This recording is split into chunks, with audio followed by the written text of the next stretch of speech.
algo de su posesión. Dicho sea de paso, en el idioma hebreo en que fue escrito esto, no dice algo de su posesión, sino que dice cuando vendiere su posesión. Es decir, toda su posesión, es decir, toda su herencia, aquel pedazo de tierra sobre el cual gobernaba. Cuando tu hermano empobreciere y vendiere algo de su posesión, ahora escuchen bien, entonces su pariente más próximo, es decir, más cercano, vendrá y rescatará lo que su hermano hubiere vendido.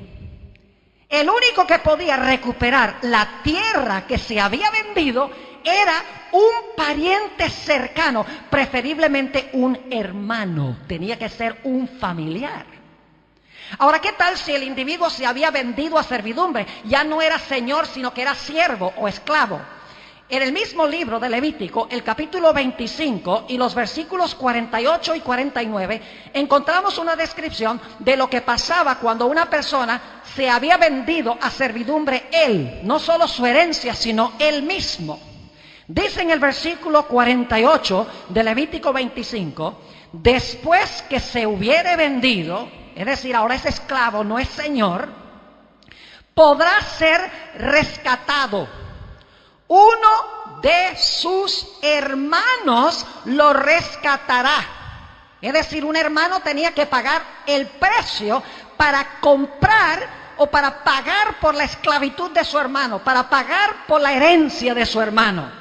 Sigue diciendo en el versículo 49, o su tío o el hijo de su tío lo rescatará, o un pariente cercano de su familia lo rescatará.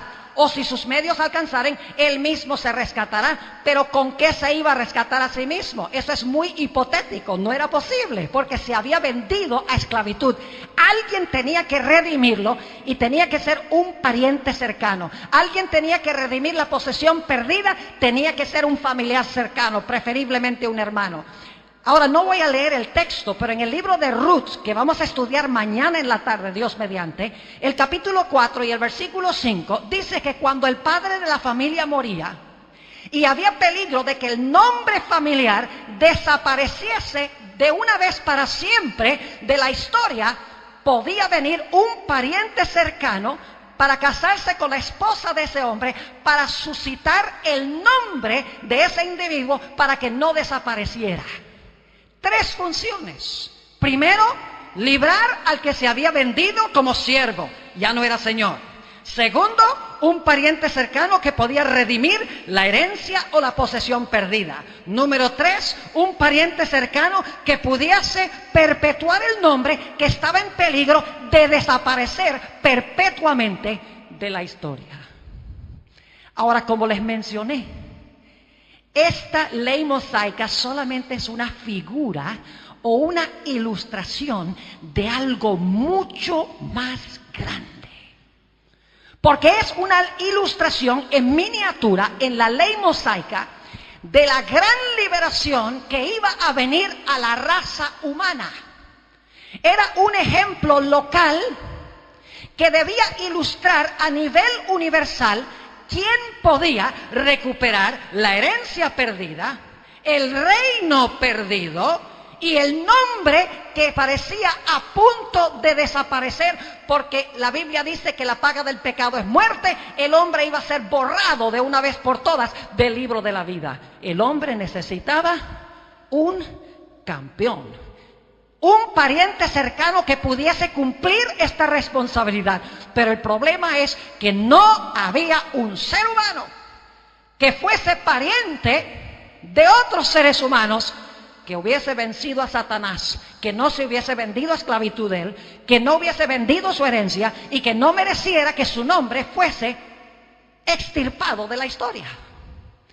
Ahora, el cumplimiento de esta escena del Antiguo Testamento, de la ley mosaica, se encuentra en 2 capítulos espectaculares del libro de Apocalipsis. Si tienen sus Biblias y pueden leer, está un poco oscuro, pero de todas maneras va a estar en la pantalla. Apocalipsis, el capítulo 4 y el capítulo 5, van a ser nuestros capítulos de atención especial en esta tarde. Y recuerden que Apocalipsis 4 y 5 está hablando del cumplimiento de la sombra que se encontraba en la ley mosaica. Es decir, lo que estaba en la ley mosaica era un modelo en miniatura, era una ilustración pequeña de lo que iba a suceder a nivel universal para recuperar lo que Adán y Eva perdieron originalmente. Ahora, no tenemos tiempo de estudiar en detalle Apocalipsis 4. Así que les voy a describir lo que tiene el capítulo y solamente vamos a leer el versículo 11 del capítulo 4. Pero escuchen la descripción, ustedes pueden leerlo en su tiempo libre. En Apocalipsis 4 hay un trono que está colocado en el cielo. En el trono hay uno que está sentado. Inmediatamente alrededor del trono se encuentran 4 seres vivientes que se identifican en el libro de Ezequiel, capítulos 10 y 11, como los 4 querubines que rodean el trono de Dios. Es decir, son los comandantes de las huestes angélicas y son los guardianes del arca del pacto que representa el trono de Dios. Están inmediatos, en otras palabras, al trono de Dios estos 4 seres vivientes. Un poco más allá de los 4 seres vivientes se encuentran unos personajes que se describen como los 24 ancianos. Es decir, en Apocalipsis 4 ustedes leen todo el capítulo y van a encontrar que allí solamente está uno sentado en el trono, que vamos a ver que es Dios el Padre. Inmediatamente alrededor del trono están los 4 seres vivientes, que son los 4 querubines que rodean el trono de Dios, los comandantes de las huestes angélicas. Y luego, un poco más afuera del círculo, se encuentran los 24 ancianos que identificaremos un poco más tarde en nuestro estudio. Ahora, lo extraño en Apocalipsis 4 no es quiénes están presentes, sino quienes están ausentes. Porque al leer Apocalipsis 4 nos damos cuenta que no hay ni una sola mención de ángeles. Los ángeles no están. Y uno dice, ¿qué se hicieron todos los ángeles en Apocalipsis 4? Están los 4 querubines, están los 24 ancianos, está el Padre sentado en el trono, pero no están los ángeles. Otro asunto extraño de Apocalipsis 4, otra persona que está ausente, es que no está Jesús en ninguna parte del capítulo 4. Solamente se encuentra Dios el Padre rodeado de los 24 ancianos y de los 4 seres vivientes. Y uno dice, bueno, en esta escena, ¿dónde están los ángeles y dónde está Jesús? Leamos el capítulo 4 y el versículo 11 para ver la alabanza que le tributan los 24 ancianos y los 4 seres vivientes al que está sentado en el trono. Dice en el versículo 11, Señor, digno eres de recibir la gloria y la honra y el poder. ¿Por qué razón? Porque tú creaste todas las cosas y por tu voluntad existen y fueron creadas. Noten que el motivo de la alabanza en Apocalipsis el capítulo 4 y el versículo 11 de los 4 seres vivientes y de los 24 ancianos es que el que está sentado en el trono es el creador. No se dice nada de que sea el redentor, se dice que es el creador y los seres celestiales le tributan honra, gloria y alabanza. La escena de Apocalipsis 4 continúa en el siguiente capítulo. Vamos a Apocalipsis 5, el versículo 1. Y en la mano, fíjense que la conjunción y conecta el capítulo 4 y el capítulo 5. Es una continuación de lo que encontramos en el capítulo 4. Dice, y vi en la mano derecha del que estaba sentado en el trono un libro escrito por dentro y por fuera, sellado con 7 sellos. Ahora necesito explicarles algo en cuanto a este libro. No es un códice como los que tenemos nosotros, donde volteamos las páginas. La palabra que se usa aquí describe un pergamino. La palabra griega biblion es un pergamino, es decir, es un libro que se enrolla. Y este rollo, según dice el versículo 1, está sellado con 7 sellos. Es decir, mientras el rollo o el pergamino está sellado, es imposible leer lo que está dentro del pergamino o dentro del rollo. Y noten lo que dice el versículo 2. Y vi a un ángel fuerte que pregonaba a gran voz: ¿quién es digno de abrir el libro y desatar sus sellos? Es decir, hay una persona que se le ha delegado la responsabilidad de romper los sellos y abrir el rollo. Y se hace la pregunta: ¿quién es digno? ¿A quién se le ha calificado para desatar los sellos y para abrir este rollo? Y ahora de repente se forma una calamidad de proporciones universales. Porque aparentemente no hay nadie, ni en el cielo, ni en la tierra, ni debajo de la tierra, que pueda romper los sellos, abrir el libro para revelar su contenido. Y dice la Biblia, ni siquiera hay nadie que pueda mirar ese rollo. Leámoslo en los versículos 3 y 4. Y ninguno, ni en el cielo, ni en la tierra, ni debajo de la tierra. No, Gabriel no puede. No, Enoc no puede. No, Elías no puede. No, Moisés no puede. Nadie en el cielo, no hay un ángel que pueda abrir el rollo. Ni siquiera Dios el Padre puede romper los sellos y abrir ese rollo o ese pergamino. Tampoco hay nadie en la tierra.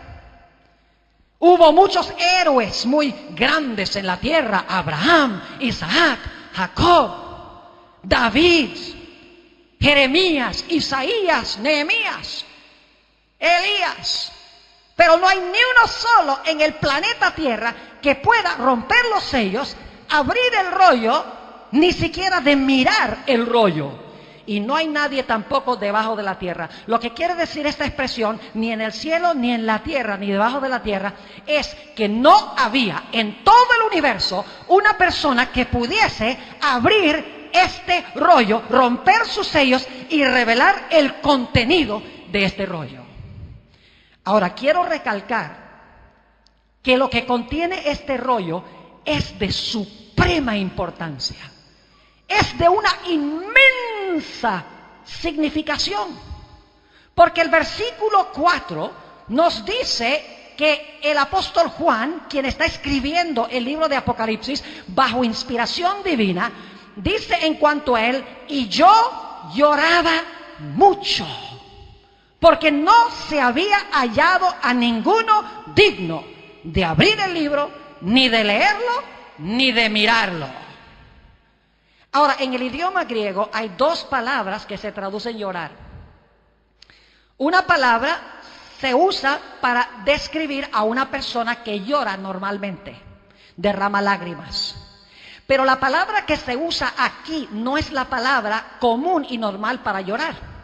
La palabra que se usa aquí es la palabra griega klaio, que significa llorar clamando en alta voz, llorando intensamente.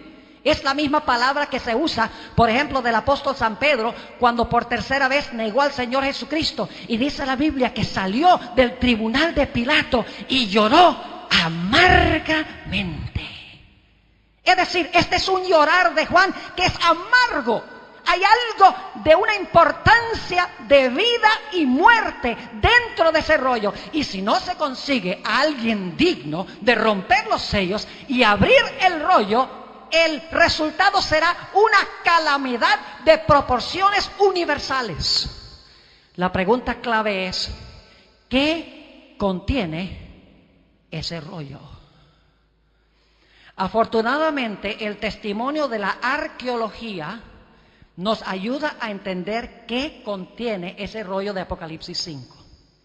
Se han descubierto en la Roma antigua ejemplos de testamentos que se preparaban en los tiempos del Imperio Romano. Los testamentos en Roma se escribían en pergaminos, se escribían los nombres de las personas y se escribía exactamente qué era lo que iban a heredar. Y luego entonces se enrollaba el testamento y se le ponían 7 pedazos de cuerda alrededor, y a donde se encontraban los 2 cabos de la cuerda se ponía cera mojada que luego se endurecía, y así los 2 cabos quedaban cerrados. Si por algún accidente alguien rompía un sello, alguien indigno llegaba y rompía uno de esos sellos, era una calamidad de proporciones mayores, porque cuando se va a abrir un testamento, se le ha delegado a cierta persona digna de hacerlo. Y ustedes saben que un testamento contiene 2 cosas. 1, los nombres de las personas, y 2, lo que las personas van a heredar. Es decir, que este pergamino es el testamento de la raza humana. Contiene los nombres de las personas que van a heredar el reino perdido, que van a heredar este mundo que fue perdido por Adán. Ahora permítanme leerles una cita muy interesante de una autora que se llama Elena White. Ella no sabía de estos testamentos en Roma, pero lo que ella dice cuadra perfectamente con lo que se ha descubierto arqueológicamente. Esta cita se encuentra en inglés nada más, yo la he traducido, la van a tener en la pantalla. Se encuentra en el tomo 9 de un libro que se llama Manuscript Releases, página 7. Fíjense lo que dice allí. Allí en su mano abierta está el libro, el pergamino que contiene la historia de los actos providenciales de Dios. La historia profética de las naciones y de la iglesia. Fíjense qué es lo que contiene el pergamino. Dice aquí la historia profética de las naciones y de la iglesia. El pergamino contiene las declaraciones divinas, su autoridad, sus mandamientos, sus leyes, la plenitud del consejo simbólico del Eterno y la historia de todos los que gobernaron en las naciones. Ahora escuchen esto. En lenguaje simbólico se halla en ese pergamino la influencia de cada nación, lengua y pueblo desde el principio de la historia hasta su final.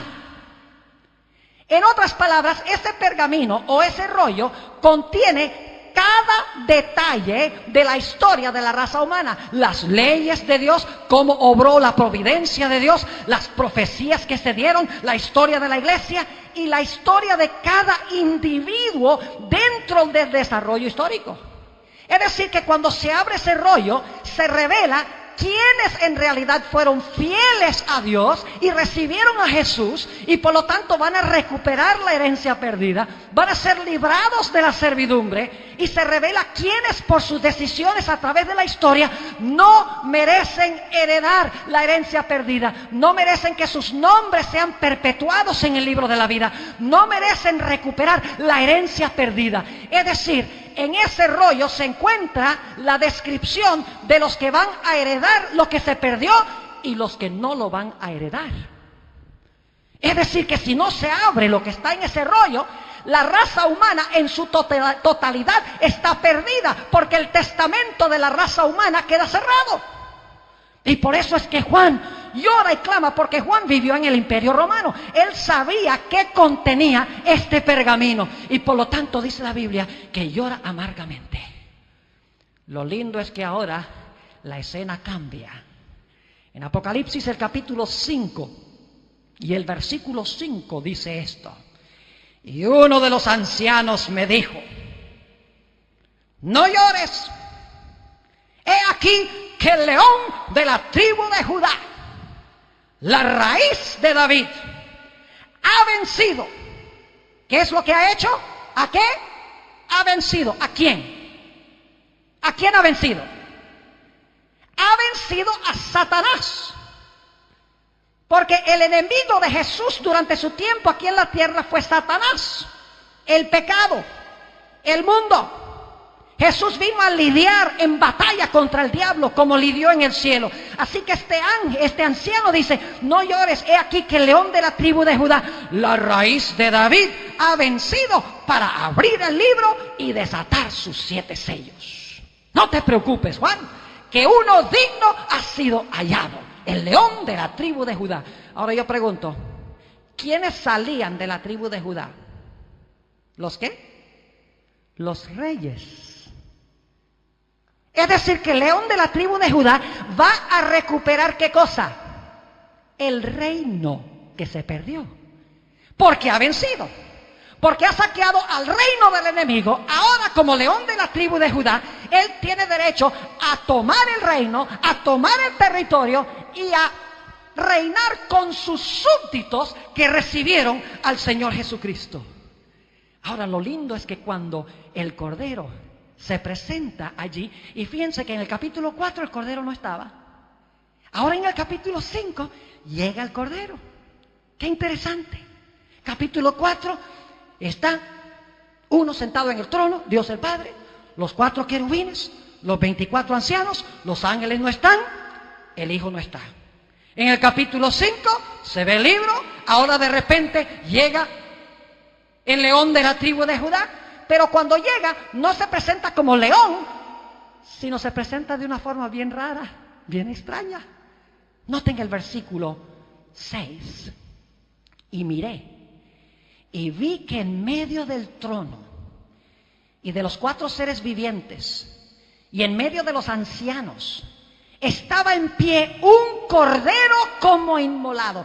¿Qué le da derecho al cordero de ser león? El hecho de que fue ¿qué? Inmolado.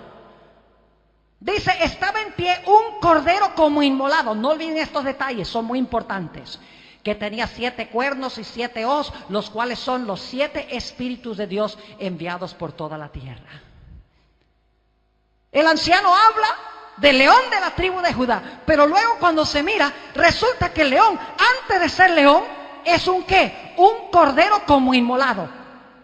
Porque la Biblia dice que cuando Jesús murió en la cruz, dijo, consumado es. Satanás había sido derrotado por la muerte de Jesús. Por eso en Juan 12, el Señor Jesucristo dijo, ahora es el juicio de este mundo, ahora el príncipe de este mundo será echado fuera. Es decir, el que tomó el reinado va a ser echado, y ahora yo soy el que voy a tomar el reinado. Y luego dice Jesús explicando lo que quiso decir, que yo si fuere levantado, atraeré a todos a mí mismo. Y estaba hablando, dice el Evangelio según San Juan, de la muerte que iba a sufrir. Lo que capacita a Jesús para abrir el rollo, para romper los sellos, es que Jesús se hizo cordero.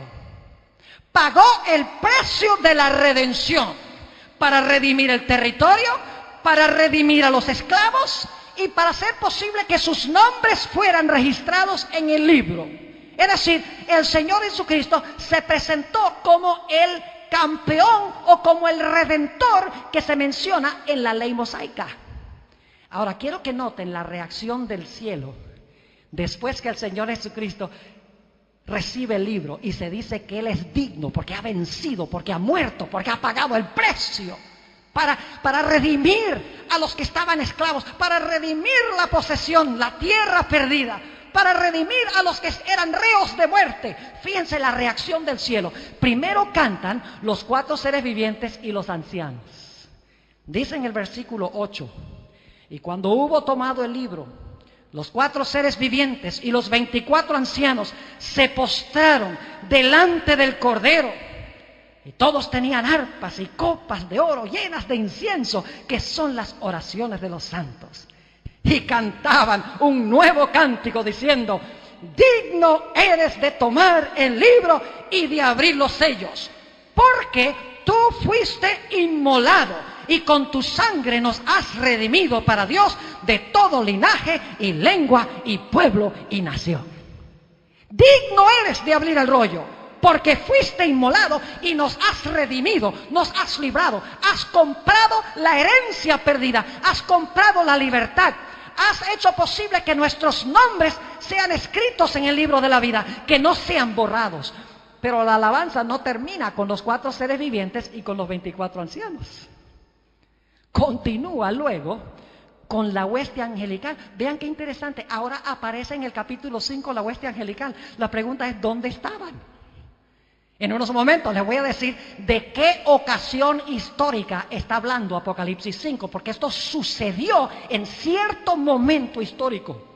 Pero primero vamos a leer los versículos 11 y 12, la alabanza de los seres celestiales ahora, los ángeles. Dice, y miré y oí la voz de muchos ángeles alrededor del trono, y de los seres vivientes, y de los ancianos, y su número era millones de millones, que decían a gran voz, el Cordero que fue inmolado es digno de tomar el poder, las riquezas, la sabiduría, la fortaleza, la honra, la gloria y la alabanza. Pero la alabanza no termina allí. Ahora se va a unir todo el universo en una canción de alabanza al Cordero. El versículo 13 dice, y a todo lo creado que está en el cielo y sobre la tierra y debajo de la tierra y en el mar, y a todas las cosas que en ellos hay, oí decir, al que está sentado en el trono y al Cordero sea la alabanza, la honra, la gloria y el poder por los siglos de los siglos. Todo el cielo, la tierra y el universo se unen en alabar al que está sentado sobre el trono y alabar al Cordero. Pero alaban al Cordero porque es el Redentor, mientras que en el capítulo 4 alababan al Padre como el Creador. Ahora mi pregunta es, ¿qué ocasión histórica están describiendo estos versículos de Apocalipsis 5? Ustedes me van a perdonar, espero, por leer una cita bastante larga que encontramos en un libro que es uno de mis favoritos.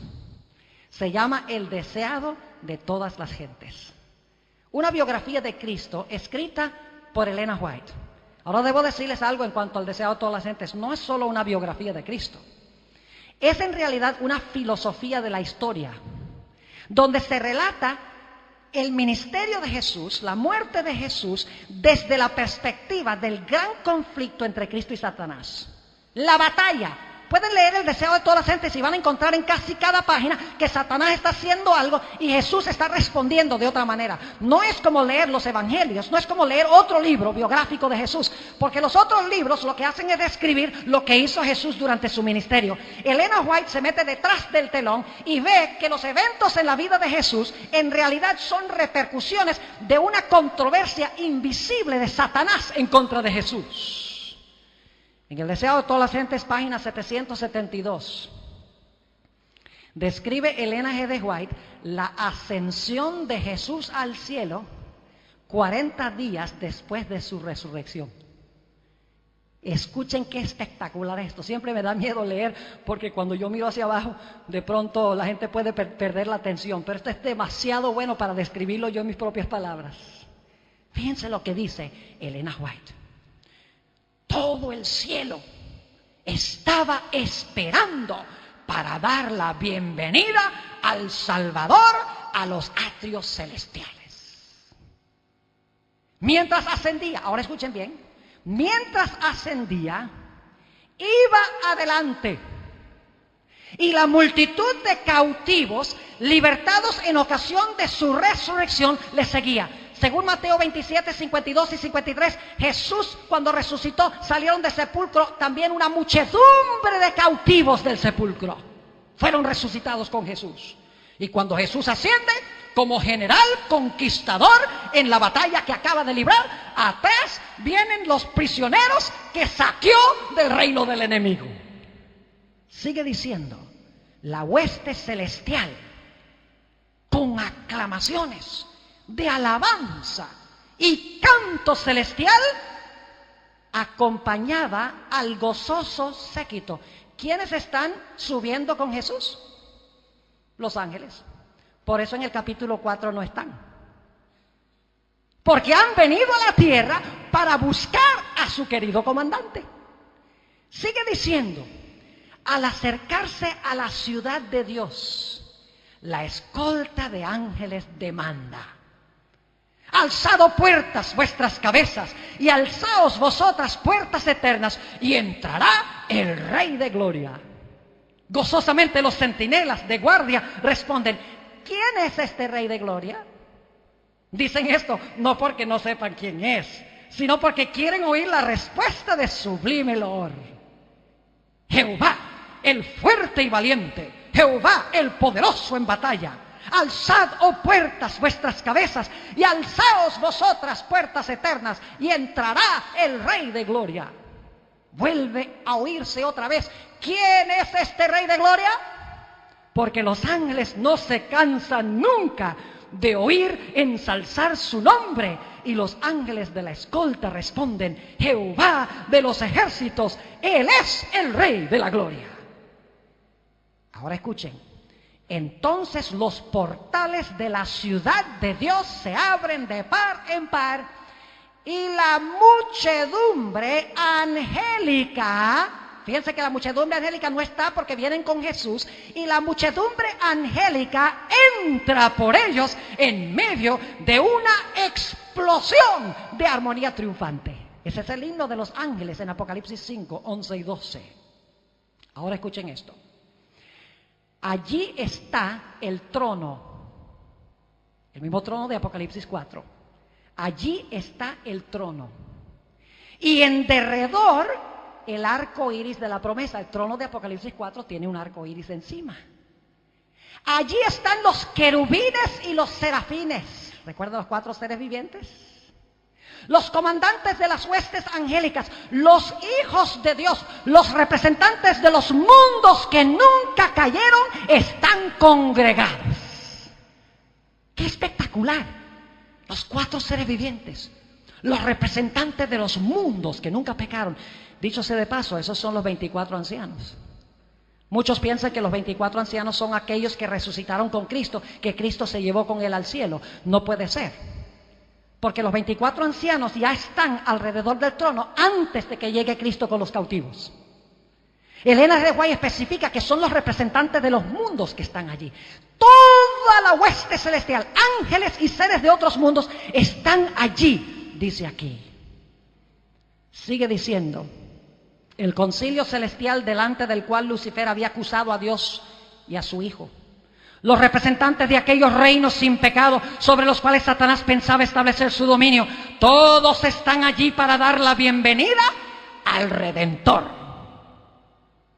Sienten, ahora escuchen esto, sienten impaciencia por celebrar su triunfo y glorificar a su Rey. Sí, también en el cielo hay impaciencia.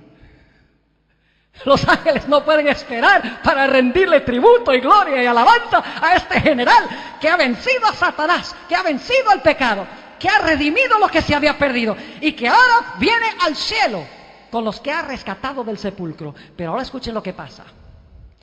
Pero con un ademán, Él los detiene. Dice: no canten todavía. Todavía no. No puede ahora recibir la corona de gloria y el manto real. Ahora escuchen esto. Entra a la presencia de su Padre, señala su cabeza herida, su costado traspasado, sus pies lacerados, alza sus manos que llevan la señal de los clavos. ¿Cómo que se está presentando Jesús aquí? ¿Cómo qué? Como cordero inmolado. Apocalipsis 5. Sigue diciendo: presenta los trofeos de su triunfo. Ofrece a Dios la gavilla de las primicias, aquellos que resucitaron con Él como representantes de la gran multitud que saldrá de la tumba en ocasión de su segunda venida. Ahora escuchen esto. Se acerca al Padre, ante quien hay regocijo por un solo pecador que se arrepiente.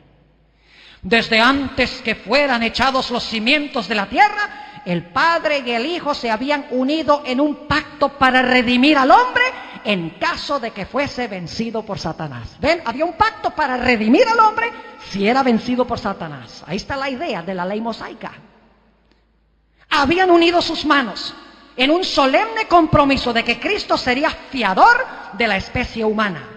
Cristo había cumplido este compromiso cuando sobre la cruz exclamó: consumado es. Se dirigió al Padre. El pacto había sido llevado plenamente a cabo. Ahora declara: Padre, consumado es. He hecho tu voluntad, oh Dios mío. He completado la obra de la redención. Si tu justicia está satisfecha, aquellos que me has dado, quiero que donde yo estoy, ellos estén también conmigo. Ahora Él quiere que se revele quiénes van a heredar con Él, por lo que Él ha hecho. Sigue diciendo, se oye entonces la voz de Dios, proclamando que la justicia está satisfecha. Satanás está vencido. Note la terminología. Los hijos de Cristo que trabajan y luchan en la tierra son aceptos en el amado. Delante de los ángeles celestiales y los representantes de los mundos que no cayeron son declarados justificados. Donde Él esté, allí estará su iglesia. La misericordia y la verdad se encontraron, la justicia y la paz se besaron. Los brazos del Padre rodean a su Hijo y se da la orden, adórenlo todos los ángeles de Dios. ¿Y saben luego qué cita Elena G. de White? Después de esto, no lo voy a leer, pero cita Apocalipsis 5, 11 y 12. Y luego cita Apocalipsis 5, 13. Es decir, esta ocasión que se describe en Apocalipsis 5 es el momento cuando Jesús ascendió al cielo, habiendo recuperado lo que el hombre perdió, habiendo recuperado el reino perdido, habiendo recuperado la posición como rey para devolverle al ser humano, habiendo hecho posible que nuestros nombres quedaran registrados en el libro de la vida a pesar de nuestros pecados. Ahora no puedo terminar en esta tarde sin volver otra vez a Apocalipsis 5 y luego ir a Apocalipsis 22, porque aquí viene el punto más importante. Apocalipsis 5, y quiero leer otra vez el versículo 5. Y uno de los ancianos me dijo, no llores, he aquí que el león de la tribu de Judá, ahora escuchen esto, la raíz de David, ha vencido para abrir el libro y desatar sus sellos. Jesús es llamado la raíz de David. Ahora vayan conmigo a Apocalipsis 22 y el versículo 16. Muy importante este texto. Apocalipsis el capítulo 22 y el versículo 16. Yo, Jesús, he enviado mi ángel para daros testimonio de estas cosas en las iglesias. Ahora escuchen bien. Yo soy la raíz, ¿y qué? Y el linaje de David. Paremos un momento allí. La gente me pregunta a mí, ¿cómo pastor consigue usted todas las cosas que consigue en la Biblia? ¿Saben cómo? Yo leo un texto y luego pienso sobre el texto por 10 minutos. Reflexiono sobre el texto.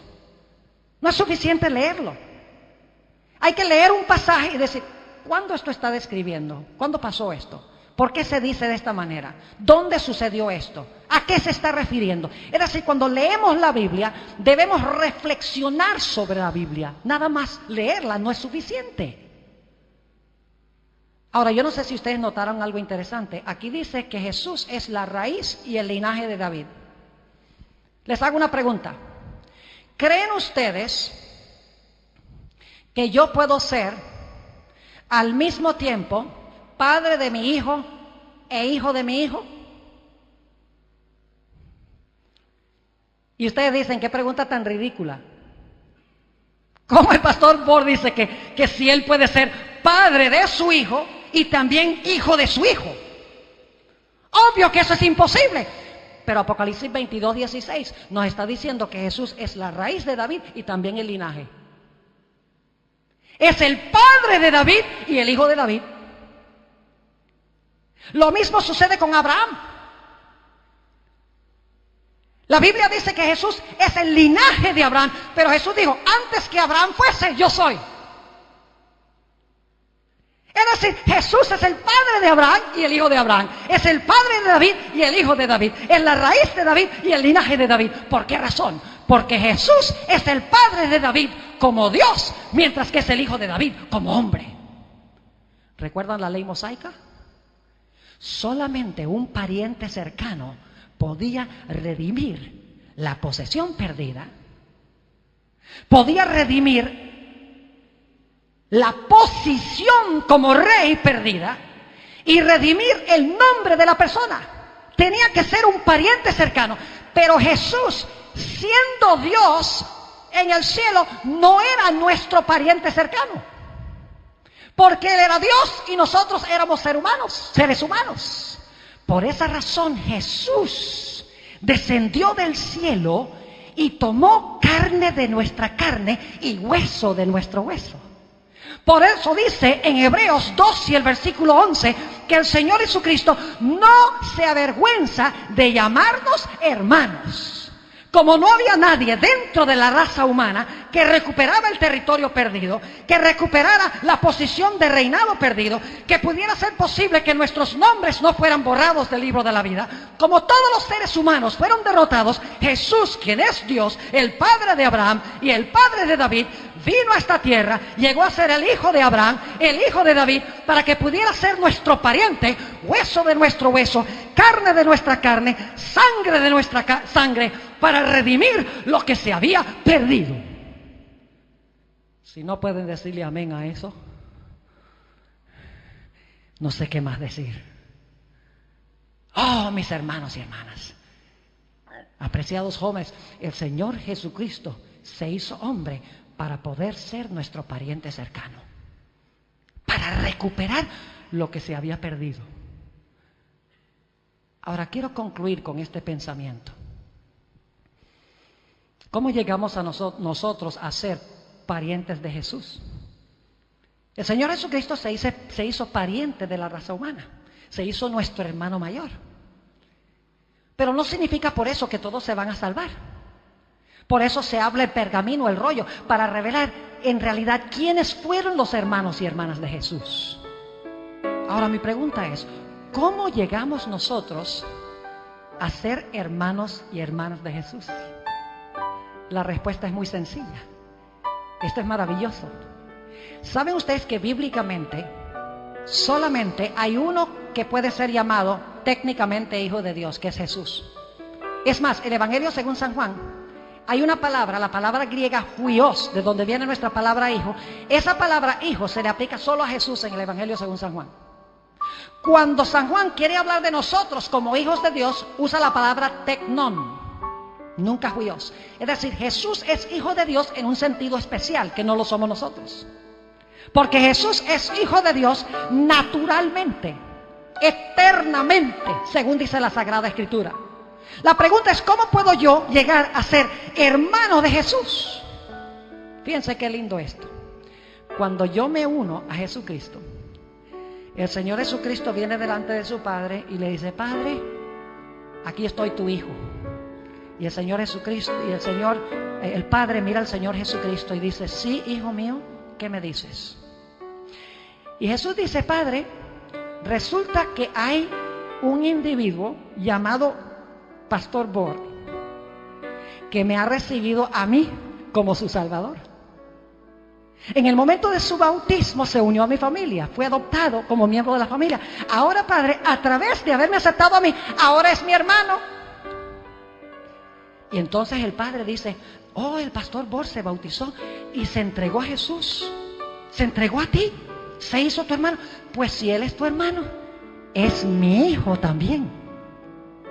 Eso es lo que quiso decir Jesús cuando declaró, yo soy el camino, la verdad y la vida. Nadie viene al Padre sino por mí. A través de Jesús somos aceptos en el amado y Dios nos mira como hermanos y hermanas de Cristo. Y el momento cuando llegamos a ser hijos e hijas de Dios oficialmente es en el momento de nuestro bautismo por inmersión. Cuando Jesús se bautizó fue que se escuchó la voz del cielo que dijo, este es mi Hijo amado, en quien tengo gran contentamiento. ¿Hay alguna persona aquí en esta tarde que todavía no haya sido bautizada? Que quiere decirle al Señor Jesucristo, Señor Jesús, yo quiero bautizarme, quiero unirme a la familia de Dios, quiero ser tu hermano, quiero ser tu hermana. Quiero por favor que me recibas como miembro, como miembro de tu familia.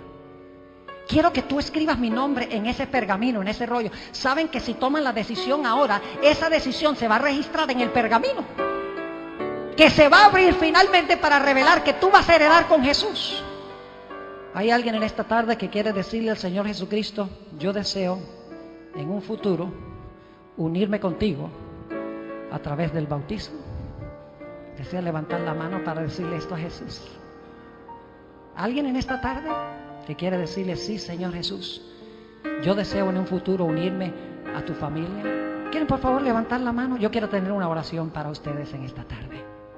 Yo no puedo ver bien a todos los que están en la congregación. Hay alguien antes de tener nuestra oración, ya el tiempo se pasó, pero no quiero apresurar tampoco el llamado. Alguien en esta tarde que quiere decirle: sí, Señor Jesús, lo que estamos hablando es solemne. Algunos posiblemente piensen y digan: ah, no, pero ¿qué van a pensar mis padres? Jesús dijo: el que ama a padre o madre más que a mí, no es digno de mí. Posiblemente, ¿qué van a decir los amigos? La Biblia dice que los enemigos no deben entreponerse entre nosotros y nuestra relación con Jesús. Hay alguien en esta tarde que con valentía quiere decirle: sí, Señor Jesús, yo escojo en esta tarde unirme a tu familia. En un futuro, no significa que va a ser el sábado, pero están tomando su decisión hoy de que se van a unir a Jesús a través del bautismo. ¿Hay alguien? ¿Será que todos los que están aquí están bautizados ya? No creo. Estamos hablando del bautismo por inmersión, sumergidos debajo del agua. Jesús te está llamando ahora por medio de su Espíritu Santo. Saben que cuando ustedes dicen que no, a mí no me están diciendo que no. Le están diciendo que no al Señor Jesús, porque el Señor Jesús me está usando sencillamente a mí como un instrumento para llamarlos a ustedes. La Biblia dice que Dios llama a sus ministros para proclamar el Evangelio. Esa es la forma que Él ha establecido para que la gente vaya a los pies de Jesús. Solo unos pocos instantes y voy a tener la oración. ¿Hay alguna persona aquí que quiere colocarse de pie? Hagámoslo bien serio. Quiere decirle al Señor Jesucristo: sí, Señor Jesús, yo escojo hoy que voy a unirme contigo. ¿Alguien? Cuán duros son los corazones, ¿verdad? ¿Has sentido esta tarde que lo que hemos hablado de la palabra es la verdad de Dios? Yo creo que es la verdad, sé que es la verdad. ¿Quieres finalmente heredar el reino con Jesús? ¿Quieres vivir eternamente con Él? Necesitas tomar esa decisión. Bien, en esta tarde quiero tener una palabra de oración. Satanás obra ferozmente para que la gente no responda al llamado de Dios. Gloria a Dios. Allá veo una persona parada. Aquí veo otra. No es fácil pararse solos en una congregación, pero algún día tendremos que pararnos a riesgo de nuestra vida por Jesús. Si te resulta difícil tu familia ahora, no pienses que va a ser más fácil cuando tu vida esté en juego por Jesús. Yo no sé si es mucho pedirle a estas dos almas que vengan aquí al frente un momento para tenerlas cerca, para tener una oración. ¿Podría pedirles por favor que vengan acá? Ni siquiera tienen que mirar a la congregación. Vengan acá nada más. Yo voy a tener una oración con ustedes. Doy gloria a Dios por estas almas que el Señor ha tocado. Si hay alguno más en este momento que quiere venir al frente, vengan. No dejen pasar esta oportunidad. Puede ser la última vez que Dios te llame. Yo podría contarles historias, pero no voy a tomar el tiempo para hacerlo. Señor te bendiga. Dios te bendiga. Han hecho la mejor elección hoy. Gloria al Señor. ¿Alguien más? Muy bien. Voy a tener una palabra de oración. Si durante la oración hay alguien más aquí que quiere colocarse de pie donde quiera que esté, pido que por favor lo haga. No salgan de este lugar sin tomar una decisión. Oremos. Padre, te damos gracias porque enviaste a Jesús a este mundo. Cuando perdimos todo, gracias porque enviaste a Jesús para recuperarlo todo. Te doy gracias, Señor, por estas dos almas que han venido al frente en respuesta a tu llamado.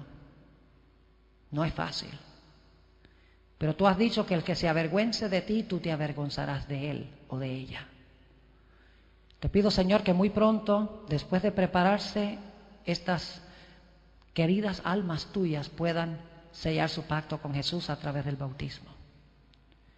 Y Señor, en este momento te ruego por aquellas personas que están en esta congregación, el Espíritu Santo les está hablando, saben que deben responder, tienen una lucha intensa en su corazón. Te ruego, Señor, que en este momento tú les des también la valentía de pararse y decirle: sí, Señor Jesús, yo también escojo este día unirme contigo como mi Salvador, mi Señor, mi hermano, como miembro de tu familia. Te doy gracias, Señor, por la forma en que obras. Te pido, Señor, que sigas trabajando en los corazones de las personas que están reunidas acá. Hay muchas que todavía no han sido bautizadas. Te ruego que antes que termine esta semana tu Espíritu Santo las persuada, las convenza de hacer una entrega completa a Jesús. Te doy gracias, Señor, por haber estado con nosotros. Gracias por escuchar mi oración. Algo de su posesión, dicho sea de paso, en el idioma hebreo en que fue escrito esto, no dice algo de su posesión, sino que dice cuando vendiere su posesión. Es decir, toda su posesión, es decir, toda su herencia, aquel pedazo de tierra sobre el cual...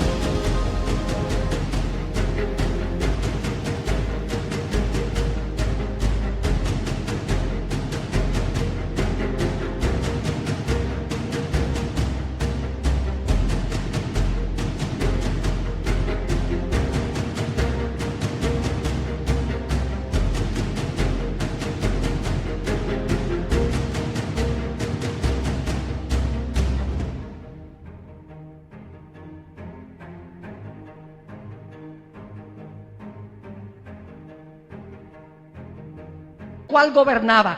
Cuando tu hermano empobreciere y vendiere algo de su posesión, ahora escuchen bien, entonces su pariente más próximo, es decir, más cercano, vendrá y rescatará lo que su hermano hubiere vendido. El único que podía recuperar la tierra que se había vendido era un pariente cercano, preferiblemente un hermano, tenía que ser un familiar. Ahora, ¿qué tal si el individuo se había vendido a servidumbre? Ya no era señor, sino que era siervo o esclavo. En el mismo libro de Levítico, el capítulo 25 y los versículos 48 y 49, encontramos una descripción de lo que pasaba cuando una persona se había vendido a servidumbre él, no solo su herencia, sino él mismo. Dice en el versículo 48 de Levítico 25, después que se hubiere vendido, es decir, ahora es esclavo, no es señor, podrá ser rescatado. Uno de sus hermanos lo rescatará. Es decir, un hermano tenía que pagar el precio para comprar o para pagar por la esclavitud de su hermano, para pagar por la herencia de su hermano. Sigue diciendo en el versículo 49, o su tío o el hijo de su tío lo rescatará, o un pariente cercano de su familia. In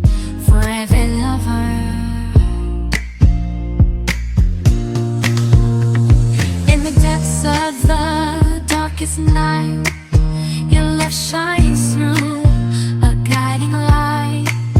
With every heartbeat I feel your grace. In your warm embrace I find my place. Darling, don't cry, don't shed a tear, for I'll be your fortress, I'll always be near. Though storms may rage and oceans may roar, I'll stand by